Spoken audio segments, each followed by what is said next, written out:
നമ്മുടെ ആളുകൾ അവിടുത്തെ വാസം കഴിഞ്ഞ് തിരിച്ച് നാട്ടിൽ വന്ന് അവരെല്ലാം കൂടെ ഒന്നിച്ച് സംഗമിക്കുന്ന ഒരു സന്ദർഭമാണിത്. ഞാൻ ജബിലാലി പള്ളിയിൽ നമ്മുടെ എൻ്റെ സുഹൃത്ത് നൈനാൻ അവിടെ ഉണ്ടായിരുന്ന അവിടെ പള്ളിയുടെ ഭരണസമിതിയിലുണ്ടായിരുന്ന സെക്രട്ടറി ആണെന്ന് തോന്നുന്നു. അതോറിറ്റിയാണ് എനിക്ക് ആ സമയത്ത് ഞാൻ അവിടെ ആദ്യമേ അവിടെ വന്നു. പക്ഷെ ഇത് പാത്രികസ്മാവ പള്ളി കൂദാശ ചെയ്തതിന് മുമ്പാണ് അവിടെ വന്നത്.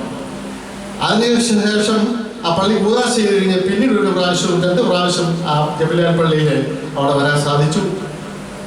UAE മിക്കവാറും പള്ളികളിലൊക്കെ പോയി കുർബാന ചെയ്യാൻ സാധിക്കും. ഞാൻ അവിടെ നിന്ന സമയത്തൊന്നും നമ്മുടെ അബുദാബിയിലോ അല്ലെങ്കിൽ റാസൽ ഖൈമയിലോ ഒന്നും പള്ളിയില്ല. അവിടെയൊക്കെ കോൺഗ്രീഷൻ മാത്രമല്ല, അവിടെയൊക്കെ പോകാൻ സാധിച്ചു. എന്നാൽ ആ പള്ളിയിലെ ദുബായ് പള്ളിയിലെ ആളുകളെല്ലാം ഒന്നിച്ചു കൂടുന്ന ഒരു അവസരം എന്ന് പറയുന്നത് എന്നെ സംബന്ധിച്ചിടത്തോളം എനിക്കൊരു വലിയ പല ആളുകളെയും കാണാൻ സാധിക്കും. ഇവിടെ ഇരിക്കുന്ന കൂടുതൽ ആളുകളുടെയും മുഖപരിചയമുണ്ട്, പേരങ്ങോട്ട് കിട്ടുന്നില്ല എങ്കിലും പരിചയമുണ്ട്. പിന്നെ 48 വർഷമായി അച്ഛനായിട്ട് ഈ 48 വർഷം കൊണ്ട് കോട്ടയം ഭദ്രാസനത്തിൽ ഒരു 3-4-5 പള്ളികൾ ഒഴിച്ച് ബാക്കി പള്ളികളെല്ലാം നടത്താൻ ഭാഗ്യം കിട്ടി. അപ്പം അതുകൊണ്ട് ഒരുമാതിരിപ്പെട്ട നമ്മുടെ സഭയിലെ ആളുകളെ എല്ലാം നമുക്ക് അറിയാൻ സാധിച്ചു. എങ്കിലും ഞാൻ എൻ്റെ വിഷയത്തിലേക്ക് കടന്നു വരികയാണ്. ഈ പള്ളിയിൽ കബറടങ്ങിയിരിക്കുന്ന പുണ്യവാനായ യാക്കോബ് മാർ തീമോഥെയോസ് തിരുമേനി